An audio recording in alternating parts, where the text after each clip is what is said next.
देखिए बच्चे, अब हम scalar quantity and vector quantity के बारे में डिस्कस करेंगे। स्केलर क्वांटिटी क्या होती है?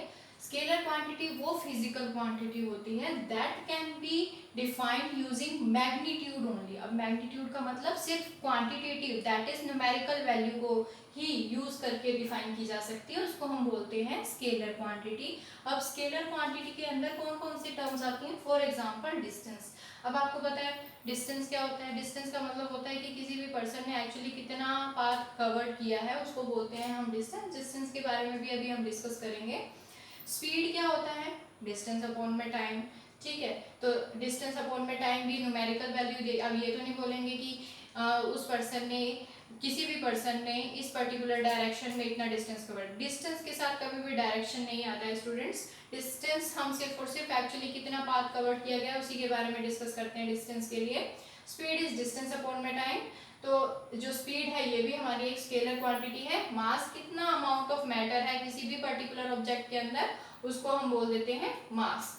ठीक है, तो अब डिस्टेंस, स्पीड, मास एक्सेट्रा ये सारे के सारे स्केलर क्वांटिटी के अंदर आते हैं। अब स्केलर क्वांटिटी कौन कौन सी क्वांटिटी होती है? ऐसी क्वांटिटी जो सिर्फ और सिर्फ क्वांटिटेटिव वैल्यू पर ही डिपेंड करे।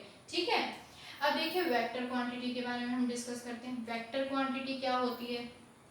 वेक्टर क्वांटिटी वो क्वांटिटी होती है जिसमें मैग्नीट्यूड के साथ डायरेक्शन भी इंक्लूड हो जाए। तो physical quantity that can be, ऐसी physical quantity that can be defined only if, वो डिफाइंड तभी होगी if both magnitude and directions are specified. अगर उसमें क्वांटिटेटिव वैल्यू के साथ डायरेक्शन भी मेंशन होगी तभी हम उस फिजिकल क्वांटिटी को वेक्टर क्वांटिटी बोलेंगे। फॉर एग्जाम्पल हम बात करते हैं वेलोसिटी की। अब वेलोसिटी क्या होती है? Velocity is the rate of change of displacement. Displacement आपको पता है क्या होता है? क्या होता है डिस्प्लेसमेंट? डिस्प्लेसमेंट अगर सपोज कर लो किसी भी ऑब्जेक्ट ने यहाँ से यहाँ तक की मूवमेंट की है, तो पहले उसने ये डिस्टेंस कवर, ये पाथ कवर किया, फिर ये पाथ, तो ये तो हो जाता है डिस्टेंस। बट अगर हम बात करें कि उसने इनिशियली वो कहाँ था और फाइनली वो कहाँ पहुंच गया, तो ये हो जाता है डिस्प्लेसमेंट। ये अभी मैं आपको बताऊंगी, उससे पहले scalar and vector quantity discuss कर रहे हैं और बाकी सारी जो टर्म्स इसके अंदर एग्जांपल्स में आपको बता रही हूँ इसके बारे में भी हम स्टडी करेंगे। देखिए velocity is the rate of change of displacement. तो जो डिस्प्लेसमेंट होती है वो डायरेक्शन पे डिपेंड करती है, तो इसलिए हम यहाँ पर वेलोसिटी को वेक्टर क्वांटिटी के अंदर कंसीडर करेंगे।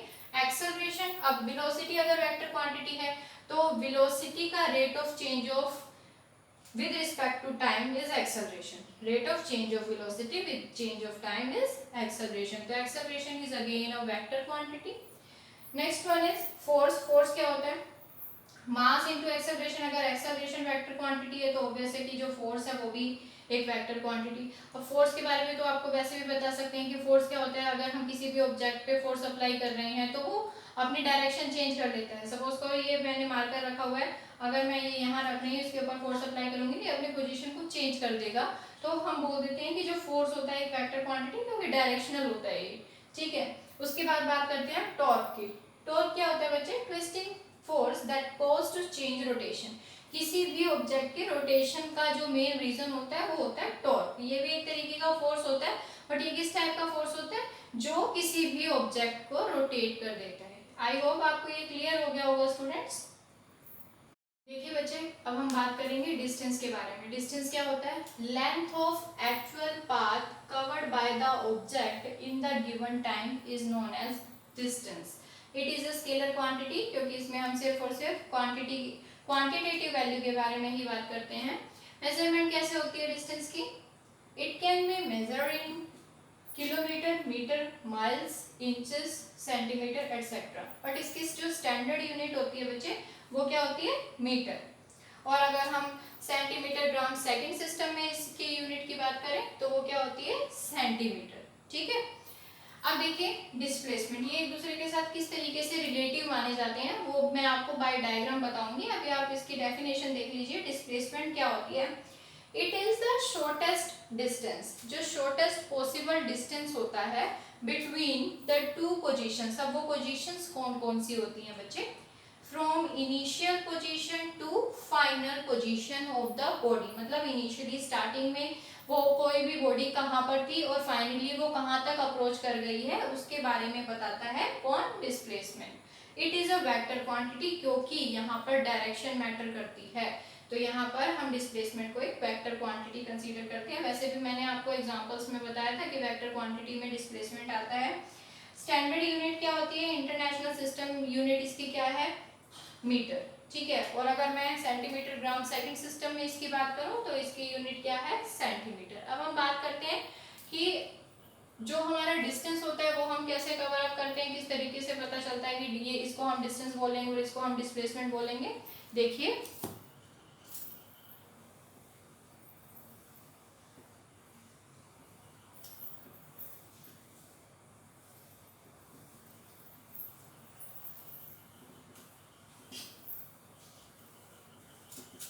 सपोज कर लीजिए कोई भी ऑब्जेक्ट है जो स्टार्टिंग में एट ए पोजीशन पर है, ठीक है, उसने मूव करना स्टार्ट किया, बी तक पहुंचा, फिर उसने मूव करना स्टार्ट किया, सी तक पहुंचा, उसके बाद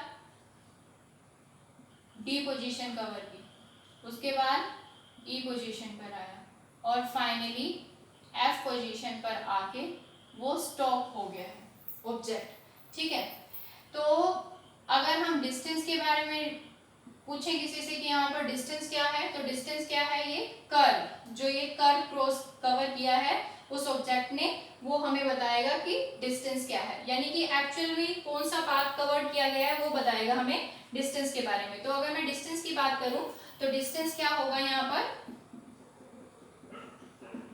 curve A B C D E F, ठीक है। अब अगर मैं डिस्प्लेसमेंट की बात करूं तो डिस्प्लेसमेंट क्या होगा, shortest possible distance between the two positions. कौन कौन सी पोजीशंस थी वो, इनिशियल टू फाइनल पोजीशन, मतलब कि दिस वन, ये है डिस्प्लेसमेंट। तो डिस्प्लेसमेंट क्या हुआ, यहाँ पर डिस्प्लेसमेंट हमारे पास आ गया है